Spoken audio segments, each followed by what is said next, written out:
వాక్యంలోకి వెళ్దాం. ఆదికాండము 12వ అధ్యాయము 1-2 వచనములు. యెహోవా, చదవండి మా.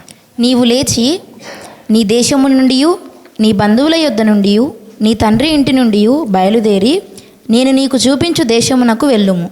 నిన్ను గొప్ప జనముగా చేసి నిన్ను ఆశీర్వదించి నీ నామమును గొప్ప చేయుదును. నీవు ఆశీర్వాదముగా నుందువు. అమ్మ ఇంకో వచనం చదవండి మా. నిన్ను ఆశీర్వదించు వారిని ఆశీర్వదించదవు, నిన్ను దూషించు వాని శపించదను. భూమి యొక్క సమస్త వంశములు నీ యందు ఆశీర్వదించబడునని అబ్రహాముతో అనగా. దేవునికి స్తోత్రం, మహిమ కలుగునుగాక. దేవుడు అబ్రహామును పిలిచాడు. అబ్రహాం, నువ్వు రా. ఏంటంటే వచ్చిన అబ్రహాముతో దేవుడు అన్నాడు, అక్కడున్నటువంటి నీ బంధువులను వదిలిపెట్టు. రెండోది, నీ ప్రాంతాన్ని వదిలిపెట్టు. నీకు అక్కడున్న సమస్తాన్ని వదిలిపెట్టి నాతో రా అన్నాడు దేవుడు. మీరే ఇంట్లో ప్రార్థన చేసుకుంటున్నారు, ఏదో ఒక స్వరం మీకు వినబడింది, మిమ్మల్ని కూడా బయటికి రా అని పిలిచినట్టు. నమ్ముతారా మీరు? మీకంటే యేసు ప్రభు తెలుసు, పిలిస్తే దేవుడే పిలుస్తారా నన్ను అని. యెహోషువ గ్రంథము 24వ అధ్యాయం 2వ వచనం చూద్దాం. యెహోషువ జనులందరితో ఇట్లా నేను ఏమన్నారు? ఇజ్రాయేలీయుల దేవుడైన యెహోవా చెప్పునదేమనగా, ఆది కాలము నుండి మీ పితరులు అనగా అబ్రహాముకును నాహోరుకును తండ్రి అయిన తెరహు కుటుంబీకులు నది యుప్రటీసు అద్దరిని నివసించి ఇతర దేవతలను పూజించిరి. చాల్మా, ఎవరంట ఇతర దేవతలను పూజించింది? ఎవరు ఆ వచనంలో ఇతర దేవతలను పూజించిన వ్యక్తి ఎవరు? అబ్రహాము. అబ్రహాముతో దేవుడు ప్రత్యక్ష అవ్వక మునుపు, దేవుని మాట అబ్రహాము దగ్గరికి రాక మునుపు అబ్రహాము విగ్రహారాధన చేసే వ్యక్తి, విగ్రహారాధన చేసే కుటుంబంలో ఉన్న వ్యక్తి. ఆ సమయంలో దేవుడు అబ్రహాం నువ్వు రా బయటికి అన్నాడు. విగ్రహారాధన సమయంలో అబ్రహామును బయటికి రమ్మంటే అబ్రహాం ఏమనుకోవాలి? ఇప్పుడు నిన్ను నన్ను ఆకాశంలో నుండి ఒక స్వరం పిలిస్తే ఏమనుకుంటాం? దేవుడు పిలిచాడు అని అనుకుంటాం. అదే గనక మా అక్కకు ఒక స్వరం వినపడింది అనుకో, నా సొంతం అక్కకు ఆకాశంలో నుండి స్వరం వినపడి నువ్వు బయటికి రాని వినపడింది అనుకో, ఆమెకి ఎవరు అర్థమయ్యింటారు? యేసు ప్రభువా? ఆమెకు సాయిబాబా అర్థమవుతాడు, ఎందుకంటే వాళ్ళ దేవుడు ఆయన్నే కదా. నేనేమంటున్నా, ఇప్పుడు అబ్రహాముకు ఎవరని అర్థమయ్యారు?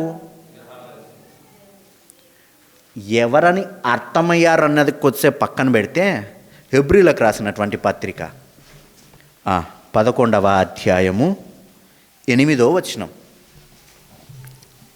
అబ్రహాము పిలువబడినప్పుడు విశ్వాసమును బట్టి ఆ పిలుపునకు లోబడి తాను స్వాస్థ్యముగా పొందనై ఉన్న ప్రదేశమునకు బయలు వెళ్ళెను మరియు ఎక్కడికి వెళ్ళవలెనో అది ఎరుగక బయలు వెళ్ళెను. ఏంటంట? ఎక్కడికి వెళ్ళాలనో తెలియదు. నేను ఫోన్ చేశాను, నేను ఇప్పుడు ఎక్కడున్నా అంటే ఢిల్లీలో ఉన్నా. మీకే ఫోన్ చేశా, బాబాయ్కి ఫోన్ చేసిన, బాబాయ్ నేనున్నా వచ్చేయి అన్నా. ఎక్కడికి రావాలి బాబాయి? ఏ బస్ ఎక్కాలి?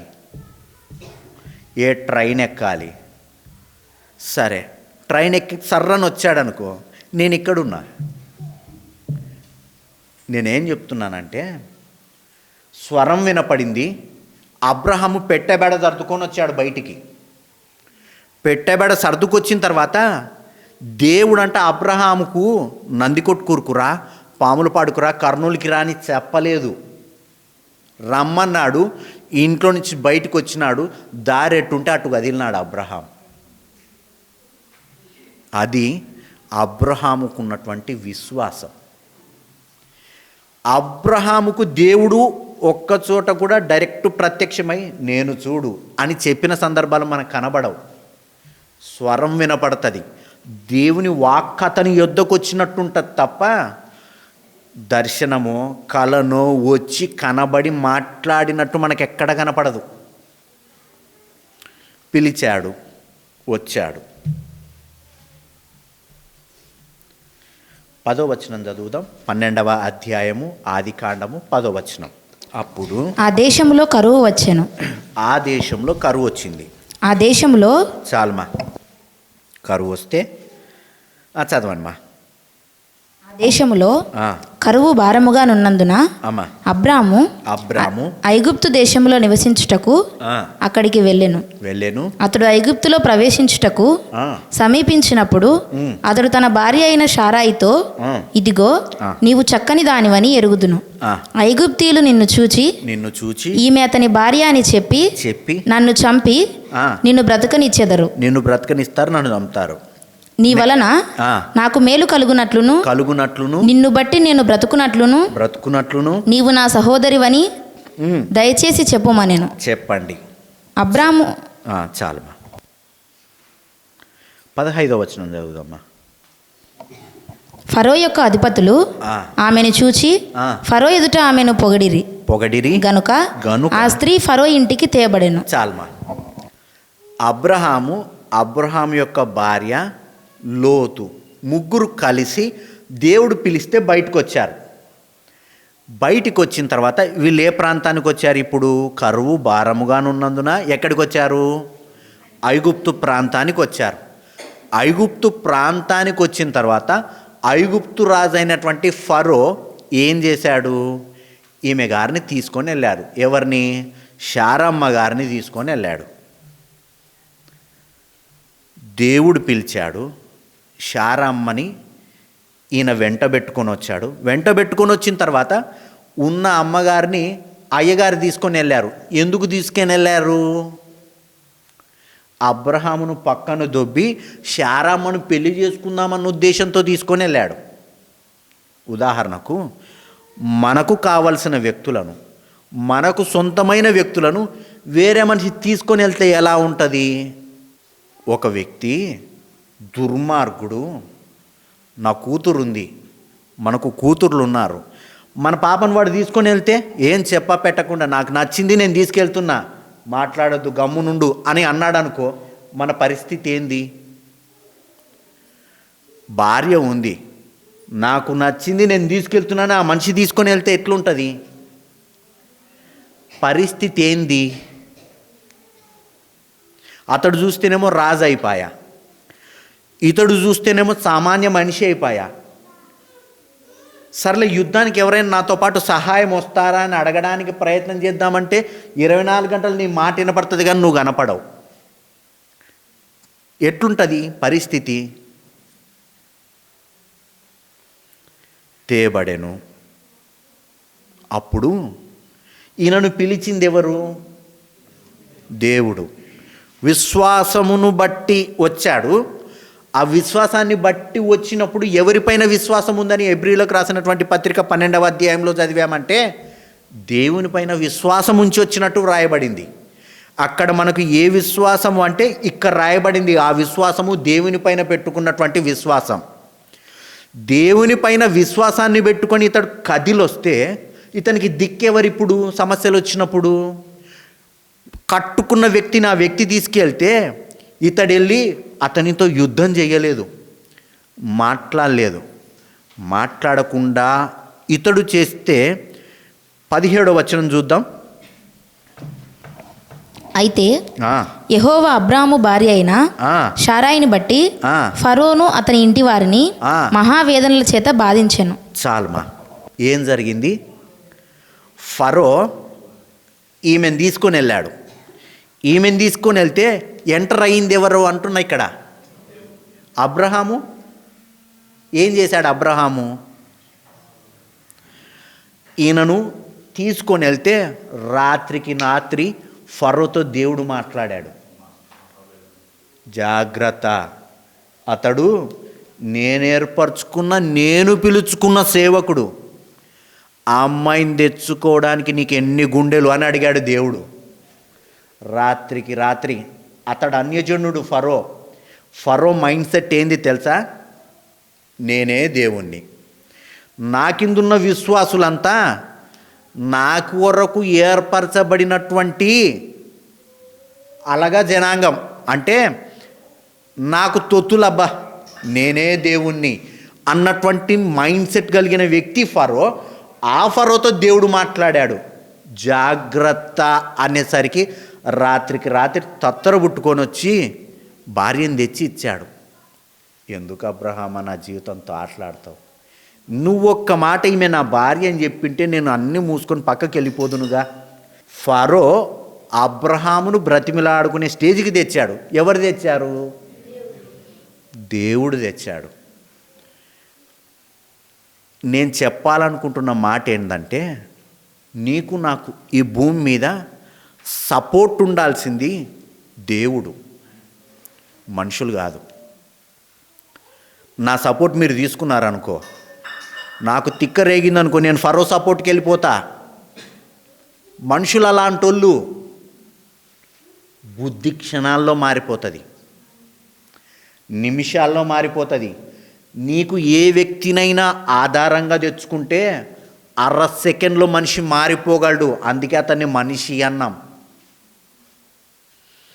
దేవుడు నిన్ను పిలిస్తే, దేవుడు నన్ను పిలిస్తే, దేవుడు మనల్ని పిలిస్తే, ఆ పిలిచిన దేవుణ్ణి భూమి మీద ఆధారం చేసుకొని బ్రతికితే నీకు నాకు రక్షణ దేవుడు.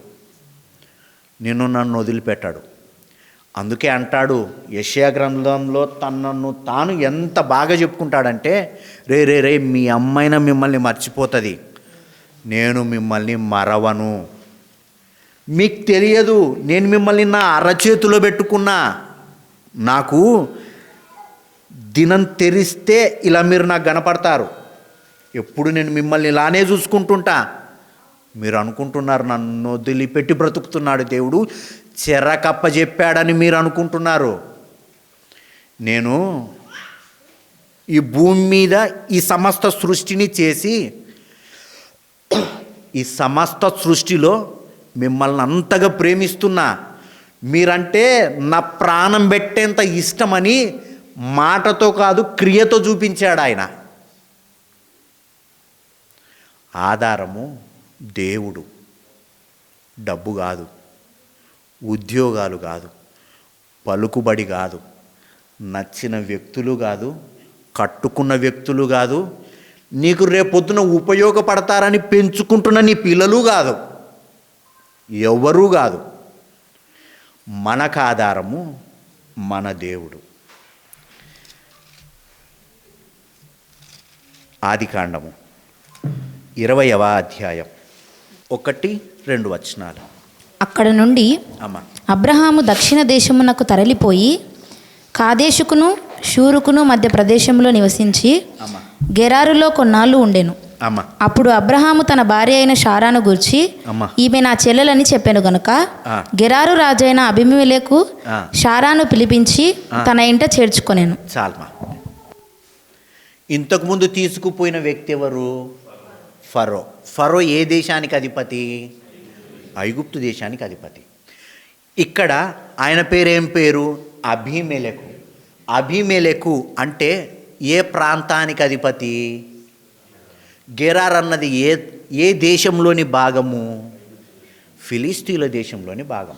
ఫిలిస్తీ దేశపు అధిపతులను అబీమెలెకులు అంటారు. రైట్. ఈ ఫిలిస్తీ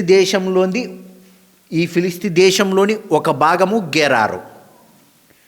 ఈ గెరారులో ఉన్నటువంటి రాజు ఏం చేశాడంటే, అబీమెలెకు ఈ మనిషిని తీసుకొని వెళ్ళాడు. ఎవరిని తీసుకెళ్ళాడు? మళ్ళీ అబ్రహాం యొక్క భార్యను తీసుకొని వెళ్ళాడు. భార్యను తీసుకొని వెళ్తే ఇతడెవరు? అబ్రహాము దేవుని పిలుపు చేత వచ్చిన వ్యక్తి కదా, దేవుడు ఇతనికి తోడున్నాడు కదా. తోడున్నప్పుడు దేవుడు ఏం చేశాడు?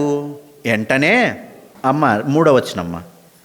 అయినను రాత్రివేళ ఆ, దేవుడు స్వప్నమందు ఆ, అబీమెలెకు నొద్దకు వచ్చి, ఆ, నీవు నీ ఇంట చేర్చుకున్న స్త్రీ ఆ, ఒక పురుషునికి భార్య గనుక ఆ, ఆమె నిమిత్తము నీవు చచ్చిన వాడవు ఆ.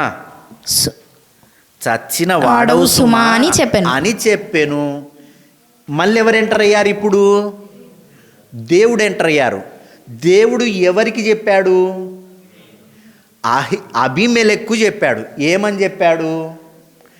నువ్వు నీ ఇంట తెచ్చిపెట్టుకున్నవే ఆమె ఇంకొకని వ్యక్తి యొక్క భార్య అని చెప్పి, సస్తవు నువ్వు ఆమెను ముడితే అని దేవుడు వార్నింగ్ ఇచ్చాడు. రాత్రికి రాత్రి ఈయనకు నిద్ర పట్టినది రాత్రి కదా మాట్లాడింది. ఎక్కడికక్కడ భయపడి వెంటనే అబ్రహాం దగ్గరికి వచ్చాడు. ఏంది అబ్రహామా, నువ్వు చేసిన పని ఏంది అంటే, అప్పుడు అబ్రహాము గురించి దేవుడు ఒక మాట అంటాడు. ఏమంటాడంటే, దేవుడు అబ్రహాము గురించి చెప్తాడు. 7వ వచనం చదువుదాం. కాబట్టి ఆ మనుష్యుని భార్యను తిరిగి అతనికి అప్పగించు. అతడు ప్రవక్త. ఎవరు చెప్తున్నారు ఈ మాటలు? దేవుడు అబ్రహాం గురించి చెప్తున్నాడు. అతడొక ప్రవక్త. నెక్స్ట్ అతడు నీ కొరకు ప్రార్థన చేయును. అతడొక ప్రార్థనా పరుడు. నీవు బ్రతుకుదువు. అతడు ప్రార్థన చేస్తే నువ్వు బ్రతుకుతావు. నీవు ఆమెను అతనికి అప్పగించని ఎడల, అప్పగింపకపోతే నీవు నీ వారందరూ నిశ్చయంగా చచ్చెదరు. దేవుడిస్తున్న వార్నింగ్ ఎవరి పక్షాన?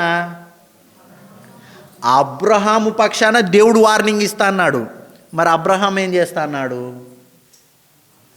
సరే, ఇంట్లో ఉన్నాయి, మనది స్థలం ఉంది.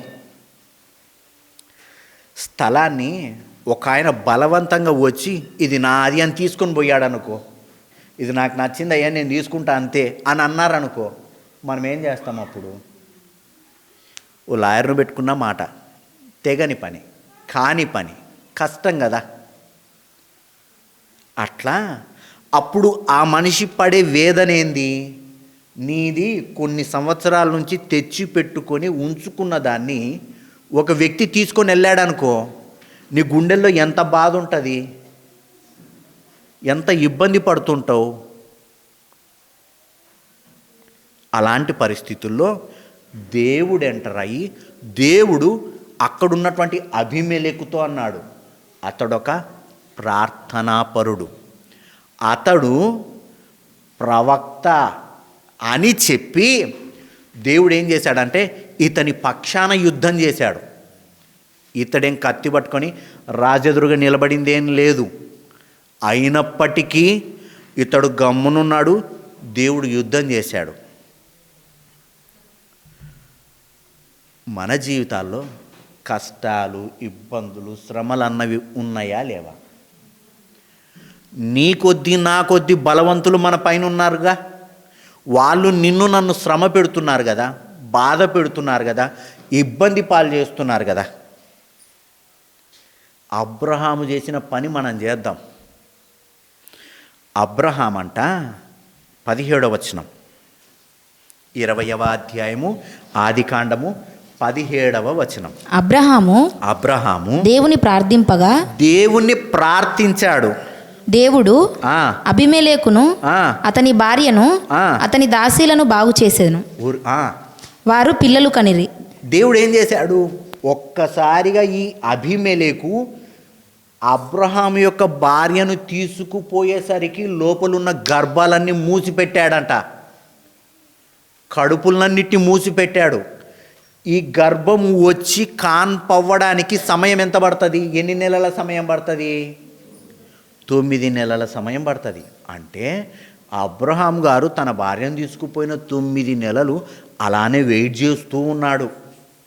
దేవుని పైన మనకు కావలసిన వ్యక్తిని 9 నెలలు వేరే వాని ఇంట్లో ఉందంటే మనం గుండెకాయ తట్టుకొని బతకగలమా? అబ్రహాము 9 నెలల తర్వాత, 9 నెలలు కావచ్చు, అంత కొద్ది ఎక్కువే కావచ్చు, ఇక్కడ చూస్తే ఏలయనగా 18వ వచనం. ఏలయనగా అమ్మా. అబ్రహాము భార్య అయిన శారాను బట్టి ఆ, దేవుడు ఆ. అబిమెలెకు ఇంటిలో ఆ. ప్రతి గర్భమును మూసియుండెను. దేవునికి స్తోత్రం, మహిమ కలుగునుగాక.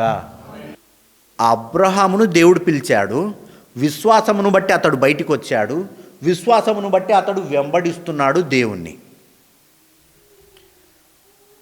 దేవుడు నిన్ను నన్ను పిలిచాడా లేదా? పిలిచాడా లేదా? పిలిచాడు. ఎవరికైనా డౌట్ ఉందా? అనుకోకుండా వచ్చాము. మా అమ్మ నాన్నోళ్ళు ప్రభు నమ్మిన వాళ్ళు అండి, వాళ్ళని బట్టి మేము కంటిన్యూ అవుతున్నాం అని ఒకవేళ ఆ ఆలోచన తీరులో మనం ఏమైనా ఉన్నామా? ఈరోజు ఏం వారం? ఆదివారం. లోకం ఏం చేస్తుంది? ఆదివారం ఎంజాయ్ చేస్తుంది. ఆ ప్రాంతంలో ఏం చేస్తారంటే క్రైస్తవులు మొత్తము ముఖానికి వేసుకున్న మేకప్ అంతా మన టైల్స్ బిల్లలు వేస్తే పైన సిమెంట్ అతుక్కుపోతే గీకుతారు చూడు, అలాంటి ఒక బిచ్చు తీసుకొని గీకితే ఓ గిన్నెకి అవుతుంది. క్రైస్తవుల గురించే మాట్లాడుతాన్నా. అంత మేకప్ వేసుకొని మందిరాలకు వెళ్ళేటప్పుడు మొగోళ్ళు కూడా పంచెలు కట్టుకపోరు, వాళ్ళు పంచెలు కట్టుకపోతారు. ఫ్యాషన్ అది. అలాంటి బట్టలు వేసుకొని టిక్కు టాకని నడిచి పోయి 2 పాటలు పాడి అలా అలా అని చెప్పి ఇంటికి వచ్చి సాయంత్రానికి వాళ్ళు ఏం చేస్తారు చెప్పనా? గెస్ చేయండి మీరు. సినిమాలకు పోతే ఏం పెద్ద, అదేం పెద్ద సమస్య కదా ఆ ప్రాంతంలో. రాత్రి 9 అయితే అయిపోయా, వెంటనే అదే డ్రెస్ వేసుకొని మేకప్ చేంజ్ చేసి పబ్బులకు పోతారు. ఆ కల్చర్ అది.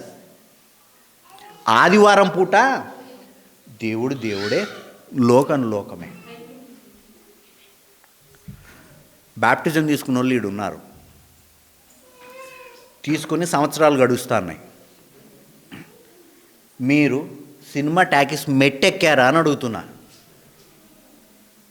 గుండెల మీద చేయి వేసుకొని చెప్దాం, అడుగు పెట్టాం. ఎందుకు? దేవుడు నిన్ను నన్ను ఏర్పరచుకున్నాడు కనుక. ఆ భయం మనలో ఉంది, అది ఉంది. ఉదాహరణ చెప్తాను. ఆదివారం తప్పేటోళ్ళు ఎవరన్నా ఉన్నారా? సర్లే ఆరోగ్య సమస్యలు అనుకో, అన్ఎక్స్పెక్టెడ్గా ఏదన్నా అనుకుందాం. ఇంటికాడ ఫ్రీగా ఉండే ఆదివారం తప్పించుకునేటోళ్ళు ఎవరన్నా ఉన్నారా? పానం పోయినా సర్లే ఇక్కడికి రాకపోతే ఏదో ఒక మందిరానికి వెళ్ళి దేవుని వాక్యం విని దేవునిలో గడపాలన్న ఆలోచన కలిగి ఉంటాం కదా అంటున్నా. నువ్వు నేను బయటికి వెళ్ళి అక్కడ బయట కూర్చొని ప్రశాంతంగా ఆదివారం పూట 10 గంటలకు ప్రశాంతంగా రోడ్డు మీద కూర్చొని నువ్వు బజ్జీలు తిను, నీకు గుండెకాయ ఉంటే ఎవరైనా అడుగుతారు, ఒరే నువ్వు ప్రభుని నమ్మినావు కదరా, 10 గంటలకు చర్చలో పడాల్సినటువంటివి రోడ్డు మీద ఏమిరా ఈడ తిరుగుతున్నావు అని వీనికి ఎక్కడ నేను సమాధానం చెప్పుకోవాల్సిన అవసరత ఏర్పడుతుందని మందిరంలోనైనా వచ్చి కూర్చుంటాం కదా అంటున్నా. అది నీ దేవునికి మన దేవునికి ఆ భక్తి, నిన్ను నన్ను ఏర్పరచుకున్నాడు అనడానికి సూచనలు అంటున్నా. సర్లే చిన్న చిన్న బలహీనతలు ఉంటాయి, అలా బ్రతకాలన్నది మన ఉద్దేశం కాదు, జయించలేకపోతున్నాం. పరిశుద్ధాత్మ దేవుని పైన ఆధారపడితే ఒక్కొక్కటి ఆయన మాన్పిస్తాడు, అది పెద్ద సంగతి ఏం కాదు. నేనేమంటున్నా అంటే నిన్ను నన్ను కూడా ఏర్పరచుకున్నావు కాబట్టి ఆదివారం పుట్టి ఇక్కడ ఉన్నాం. లేదంటే కొట్టు దగ్గర కూర్చొని బజ్జీలు మిరపకాయలు తినుకుంటా, అవి తినుకుంటా ఇవి తినుకుంటా కాలం గడిపేటోళ్ళము అంటున్నా. దేవుడు నిన్ను నన్ను ఏర్పరచుకున్నాడన్నది వాస్తవమైతే, దేవుడు నిన్ను నన్ను ఏర్పరచుకున్నది నిజమైతే ఇలాంటి సహాయం మనకు ఉందా అని అడుగుతాను. నిజంగానే మన వైపు ఎవరైనా దాడి చేస్తే, మన వైపు ఎవరైనా మనకు వ్యతిరేకంగా పనిచేస్తూ ఉంటే మన దేవుడు మన పక్షాన వారితో యుద్ధం చేసే సీన్ ఉందా అని అడుగుతాన్నా. నా బిడ్డ తోలు తెగుతుంది దగ్గరికి వస్తే అని దేవుడు అతని అవతలి వ్యక్తితో అనేంతగా మనము దేవుణ్ణి వెంబడిస్తున్నామా అని అడుగుతున్నా. అబ్రహామును దేవుడు ఎంత ప్రేమించాడో నిన్ను నన్ను దేవుడు అంతే సమానంగా ప్రేమిస్తున్నాడు. మన పక్షాన జీవం కలిగిన దేవుడు యుద్ధం చేస్తున్నాడా అని అది నా క్వశ్చన్ ఇప్పుడు. ఒకవేళ అలాంటి యుద్ధము మన పక్షాన మన తరపున అవతల వ్యక్తికి లేదనుకో, మనం ఫెయిల్ అవుతున్నామని అర్థం. మనము దేవుణ్ణి అనుసరించాల్సిన రీతిలో అనుసరిస్తలేమన్నది నా ఆలోచన తీరు. కాబట్టి ఒక వ్యక్తి లేకపోతే నీకు ఏదైనా శ్రమ కలిగినా ఇబ్బంది కలిగినా ఆ మనిషిని పక్కన పెడదాం. ఆ మనిషి మనకు సబ్జెక్టే కాదు. మన దేవునితో మన సంబంధం ఎలా ఉన్నది అన్నది ఒక్కసారి పరీక్షించుకుందాం, పరిశీలించుకుందాం. పోయిన సంవత్సరాల్లో మనం బ్రతికాము, నష్టపోయాము, దెబ్బతిన్నాం. నష్టపోయిండొచ్చు, దెబ్బతినిండొచ్చు. అయిపోయింది, ఏదో అయిపోయింది. కొత్త సంవత్సరంలోకి మనం ఎంటర్ అవుతున్నాం. దేవుణ్ణి అడుగుదాం, ప్రభువా నాది ఇది పరిస్థితి అంటే అప్పుడు దేవుడు మనకు చెప్తాడు. చెప్పడానికి వాక్యాన్ని రాయించాడు. మళ్ళొచ్చి నా భక్త అని కలలోనో దర్శనాల్లోనో వచ్చి నిన్ను తలుపు తట్టి చెబుతాడని అనుకోకు. వాక్యం ద్వారానే మనతో మాట్లాడతాడు, సందర్భాల ద్వారా మాట్లాడతాడు. ఆ పరిస్థితులు నీకు నాకు తెచ్చి మాట్లాడతాడు. మనలో ఉన్నటువంటి లోపాలు ఏవైనా ఉంటే సరి చేస్తాడు. ఆ సరి చేసుకున్నప్పుడు దేవుడు వాళ్ళతో యుద్ధం చేస్తాడు. అలా యుద్ధం జరగాలంటే, అలా మనము గెలుపొందాలంటే మనము దేవునికి నచ్చినట్టు బ్రతకడానికి ప్రయత్నించాలి. అట్లా కాకుండా గొప్ప దైవజనుడండి, ఆ దైవజనుని దగ్గరికి వెళ్తే పిల్లలు అవుతారండి అని అట్టి పండిస్తే అట్టిపండు తెచ్చుకోవడము, యాపిల్ పండిస్తే యాపిల్ పండు తెచ్చుకోవడము, ఇద్దరు తీసుకొచ్చి సగం సగం తుంచుకొని తినడం వల్ల లాభం లేదు. మోకరించి ప్రార్థన చేస్తే అప్పుడు అంటాడు దేవుడు, నా బిడ్డ ప్రార్థనాపరుడు. అది అసలైన సాక్ష్యం అంటే. అలాంటి సాక్ష్యము భూమి మీద మనుషులు ఇవ్వాలన్న ఉద్దేశంతో తలుపులు తెరుచుకొని వాళ్ళ ముందర అక్కడ ఇక్కడ కాళ్ళు దొక్కుకుంటా ప్రార్థన చేయకండి. ఒక ఆయన ఉన్నాడు, ప్రార్థన అంటే ఆ ఎక్స్ప్రెషన్స్కి ఓయమ్మ ఈయన ఎంత పెద్ద భక్తుడు అనుకుంటాం. అంతకి ఎక్స్ప్రెషన్స్ ఇచ్చి ఖాళీగా ఉన్నప్పుడు ప్రార్థన చేస్తాడా అని ఇంట్లో రూమ్లో చూస్తే మంచి బెడ్ వేసింటారు, బెడ్ మీద వండబెట్టింటారు. పక్కన ఇక్కడ యాపిల్ పండ్లు, ఆ పండ్లు, ఈ పండ్లు, అవి ఏంటివి డ్రై ఫ్రూట్స్, అవి ఇవి నానాక చెత్త అంతా తిని నడచలేక చెప్పిన చూడు బౌ అని ఒకటి ఉంది, అది నడవలేక ఎట్ట తిరుగుతుందో ఈ మనిషి నడచలేక గ్రీజు తెచ్చియాల రాపిడి రాకుండా, అంతగా తయారైనారు మనుషులు. అట్లా అది కాదు ప్రార్థన అంటే. మనుషులతో మెప్పు కాదు ప్రార్థన అంటే. మనం చేసే ప్రార్థన దేవునికి అంగీకారం అవ్వాలి, దేవునికి నచ్చాలి. ఒకవేళ మన హృదయంలో దేవునికి అనవసరమైన ఆలోచనలు పెట్టుకొని కూడా మనము దేవుని దగ్గర ప్రార్థన చేస్తూ ఉంటే, అది దేవునికి ఇష్టం లేకపోతే, ఆయన ఒప్పుకోకపోతే, నీకు నాకు ఎంతమంది దైవజనుల సపోర్ట్ ఉన్నా లాభం లేదు. రైట్. ఇంకో విషయం చూద్దాం. అదే ఆదికాండం 30వ అధ్యాయము 25వ వచనం. రాహేలు యోసేపును కనిన తర్వాత యాకోబు లాబానుతో, నన్ను పంపివేయుము, నా చోటికిని నా దేశమునకును వెళ్ళేదను. చాల్మా. రాహేలు, యాకోబు భార్య రాహేలు. ఈ రాహేలుకు కుమారుడు వచ్చాడు. ఆయన పేరు ఏం పేరు? యోసేపు, మొదటి కుమారుడు. కన్న తర్వాత యాకోబు ఏం చేశాడంటే మామ దగ్గరికి వెళ్ళాడు. మామ పేరు ఏం పేరు? లాబాను. యాకోబు మామ లాబాను. ఈ లాబాన్ ఏం చేశాడంటే, యాకోబు ఏం చేశాడంటే లాబాన్ దగ్గరికి వెళ్ళాడు. మామ, ఇన్నేళ్ళు నేను నీ దగ్గరున్నా, ఇంక చాలు, నా ఊరికి నేను వెళ్ళిపోతా అన్నాడు.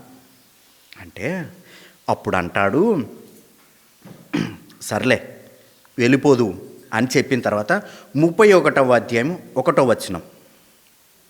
లాబాను కుమారులు మన తండ్రికి కలిగినది యావత్తును. లాబాను కుమారులు అనుకుంటున్నారు, ఏమనుకుంటున్నారు?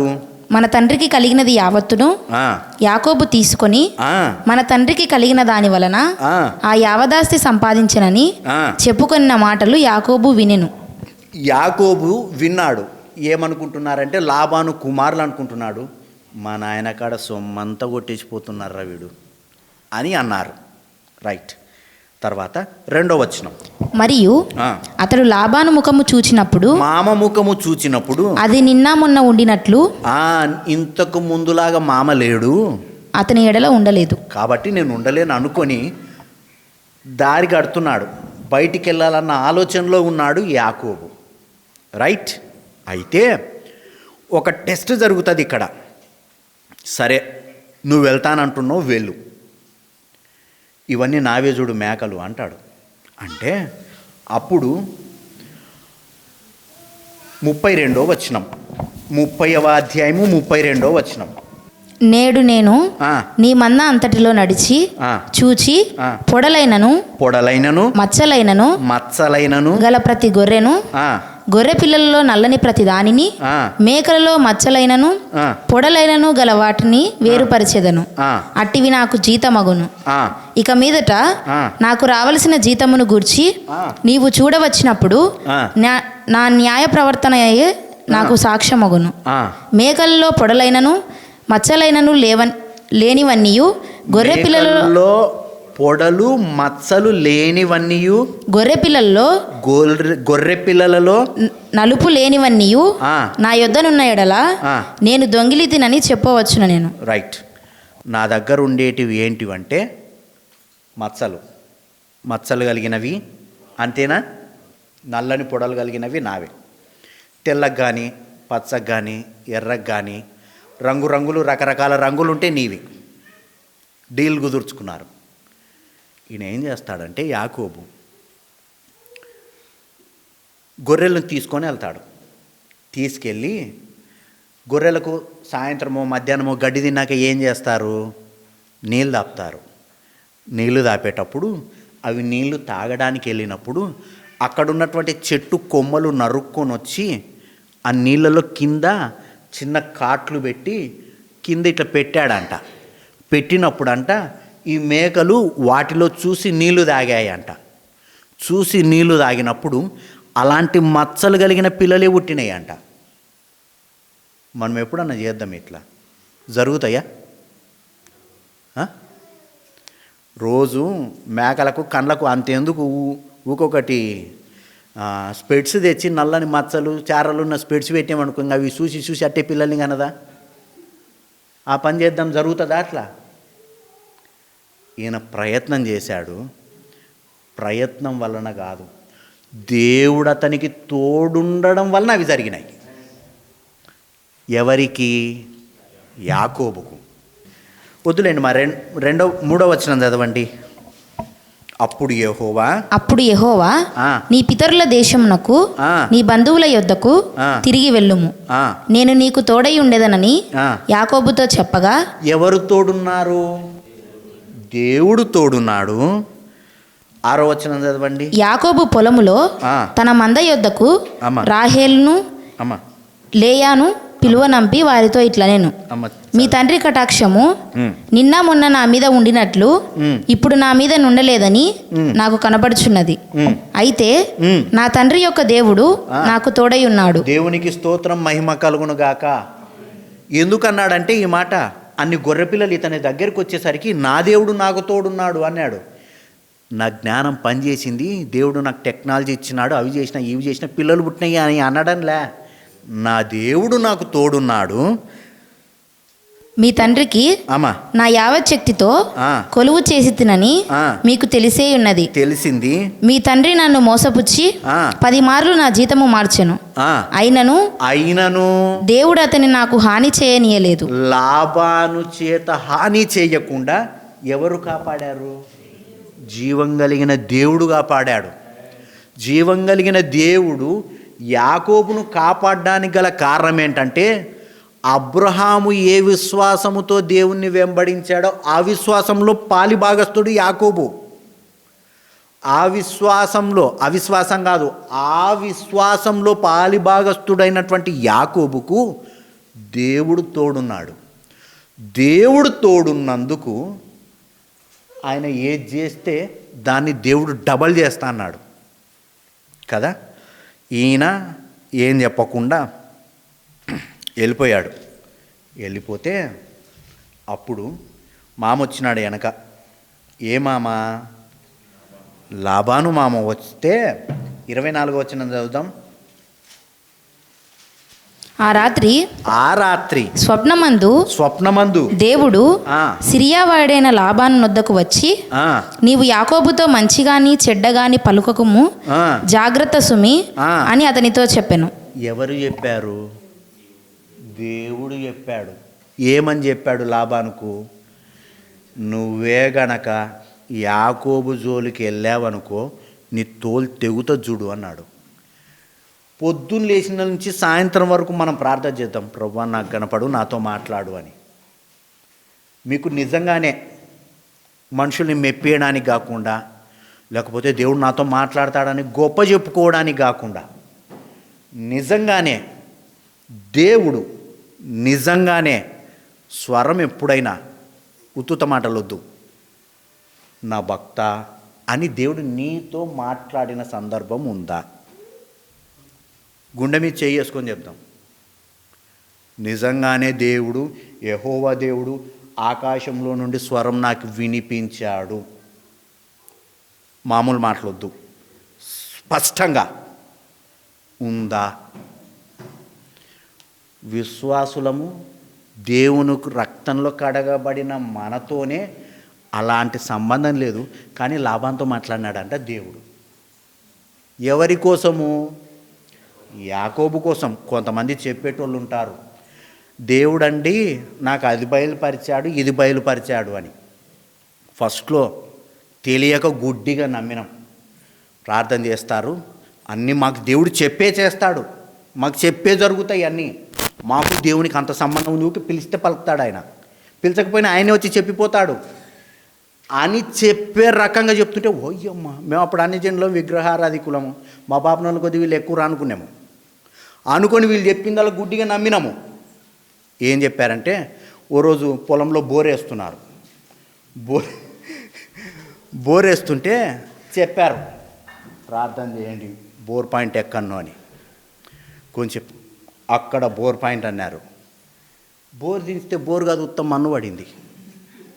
సర్లే అని రెండోసారి, లేదు దేవుడు మార్చుకున్నాడు, బోర్ పాయింట్ అక్కడ అన్నారు అని మళ్ళీ ఆడ బోరేశారు. మళ్ళీ మన్ను పడింది. అక్కడ పావురం తిరుగుతుందండి. ఎందుకంటే ఇది ఫస్ట్ది ఫెయిల్ అయింది కదా, రెండోది పావురం తిరుగుతుందంటే నమ్ముతారు. అది ఫెయిల్ అయ్యింది. కాదు ఆ మూలకేయాలి అన్నారు. ఆ మూలకేసిరి, ఉత్తమ మన్ను పడింది. ఎంత? 1,00,000 రూపాయలు దొబ్బింది. అయిపోయిందా? అయిపోయిన తర్వాత మళ్ళీ ఎవరో వచ్చిరి, 2 సంవత్సరాలు డ్రమ్ములు ఎత్తి అవి ఎత్తి నీళ్ళు పోసిరి, ఆ పక్కనున్న కాలువ నీళ్ళు వారిరి. తర్వాత 2 సంవత్సరాలకు ఒక ఆయన అదేంది కొబ్బరికాయ పెట్టి ఆడబడుతుంది అని చెప్పిరి. మళ్ళీ వచ్చి ఆడ బోరేస్తే నీళ్ళు అన్నీ. ఇలా దర్శనాలు. ఒకవేళ కనుక దరిద్రానికి ఆడ గనక బోరు వడింటే అయిపోయింగా. తర్వాత ఏమన్రి, ఒక ఆయన ఉన్నాడు 2020లో, ఆయనకు కరోనా వచ్చింది. కరోనా వస్తే ఏం చేసిరి, అది కరోనా అని తెలియకుండా ఆ మంచిని ఎత్తుకొచ్చి ఆ ప్రాంతంలో తెచ్చిపెట్టిన తర్వాత ఆయనకు ఆయాసం ఎక్కువయ్యి ఎగిరి పడతా అంటే ఓ సిలిండర్ తెచ్చి ముక్కు బిగిచ్చేసరికి ఆయన అబ్బా నాకు బాగా అయింది అని చెప్పారు. వీళ్ళు ఏమనుకున్నారు, వీడు బతుకుతారు అనుకొని వెంటనే దేవుడు నాకు దర్శనం ఇచ్చినాడు, ఇప్పుడే బలిపీఠం నుంచి అగ్గి నిపురం వెళ్ళి ఆయన తాకింది, ఆయన బాగా అయినాడు అని చెప్పి ఈయన వచ్చి ఇక్కడ సాక్ష్యం చెప్తున్నాడు అని చెప్పిరి. 4 రోజులకు చచ్చిపోయాడు. ఏమాయా? ఈసారి నాయన నీకు కొడుకు పుడతాడు అని చెప్పిరి. బిడ్డ పుట్టింది. ఫస్ట్ ఒక బిడ్డ పుట్టింది. ఇప్పుడు వాళ్ళ అంచనాల ప్రకారం కొడుకు పుట్టాలా కాబట్టి అమ్మగారు చెప్పారు అని ఈయన ఏం చేసినాడు, వాళ్ళ ప్రాంతం అంతా సాటింపేసుకున్నాడు, నాకు కొడుకు పుడతాడు అని. తీరా చూస్తే బిడ్డ పుట్టింది. దర్శనం తప్పకూడదే, తప్పింది. ఏం చేస్తాం? ఇంకో ఆయనకి చెప్పింది, ఏమని, ఈసారి నీకు బిడ్డ పుడుతుంది అని చెప్పినారు. బిడ్డ పుడుతుందని చెప్తే ఈయన మీసం తిప్పి తొడగొట్టి ఆ ప్రాంతాన రండ్రా చూసుకుందాము, నాకు ఈసారి బిడ్డ పుడుతుంది, దర్శనాలు లేవు, కళలు లేవు, అవి లేవు, ఇవి లేవు అంటారు కదరా, అది ఇదని ఈయన మీసం తిప్పి తొడగొట్టి సవాలు కొట్టి వచ్చినాడు. తీరా చూస్తే కొడుకు పుట్టినాడు. మళ్ళా ఫెయిల్ అయినటివి అట్లా మొత్తం. ఇంకా ఏదన్నా అనుకో, జరిగిందనుకో, అన్నీ జరిగినవే చెప్తారు. నేను ఎడిటింగ్ చేసేటోని కదా, నెత్తిన చేయి పెడితే 1-2 గంటలకు కానీ వాడు పెట్టి వాడు విసుగు వచ్చి ఈ అమ్మాయి పెట్టలేరు రన్ దన్నని పడతాడు. నేనేం చేస్తా, ఆయనతో కట్ చేసినదే పెడతా. నేను 2 గంటలు పెట్టను, నేను ఆయనతో కట్ చేసినదే తెచ్చి పెడతా. నాలాంటోడున్నంత వరకు, అట్లా గొప్ప చేసి చూపించేటోడున్నంత వరకు దేవునికి మోసం చేసే వాళ్ళు ఎక్కువ తయారవుతారు. అట్లా నన్ను మోసపుచ్చేటోళ్ళు ఉన్నారు.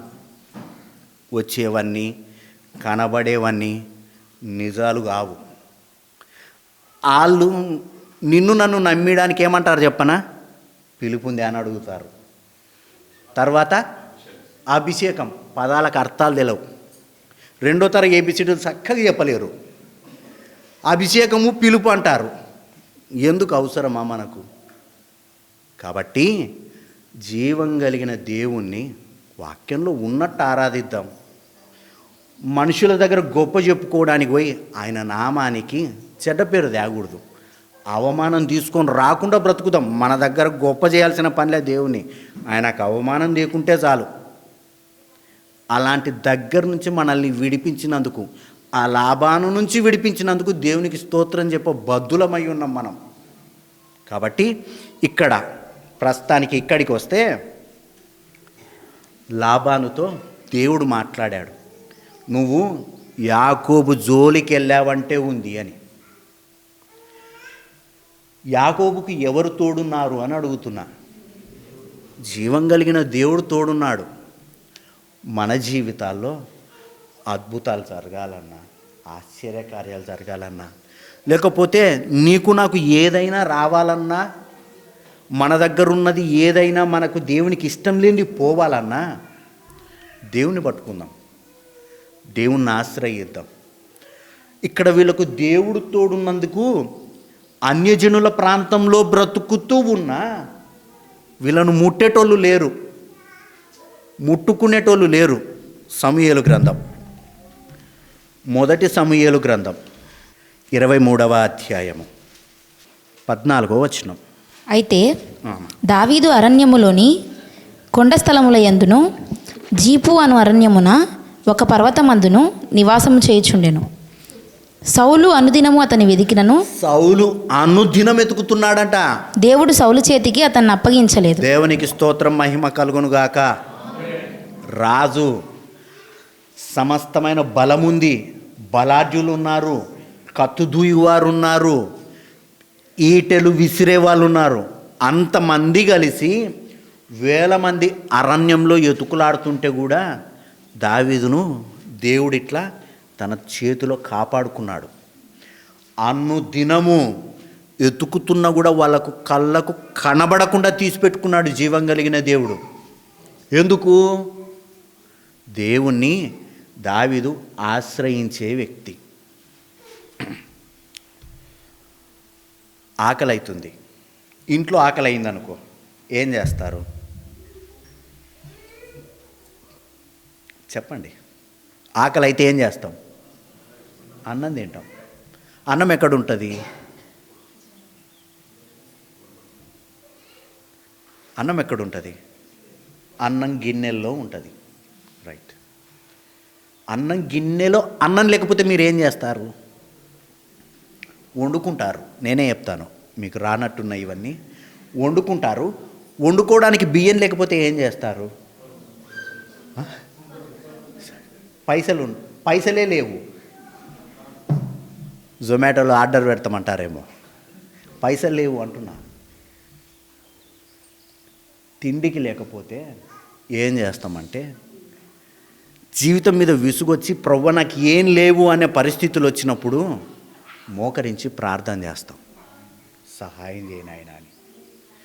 కళ్ళెదురుగా బిర్యానీ ఉందనుకో, ప్రార్థన చేసి ప్రవ్వ నాకు అన్నం తినాలని ఉందని అడుగుతామా అంటున్నా? అడగం. అలానే మనము కూడా దేవుడు ఏం చేస్తాడంటే అతనికి అవసరత వచ్చి దేవుని యొద్దకు వచ్చి అడిగేంత వరకు ఇవ్వడు. అబ్రహాముకు దేవుడు తోడున్నాడు, అలానే యాకోబుకు తోడున్నాడు, అలానే దావీదుకు తోడున్నాడు. వాళ్ళ ముగ్గురికి దేవుడు తోడుండడం వలన వాళ్ళు రాజ్యాల మీద అధిపతులుగా ఉన్నారు.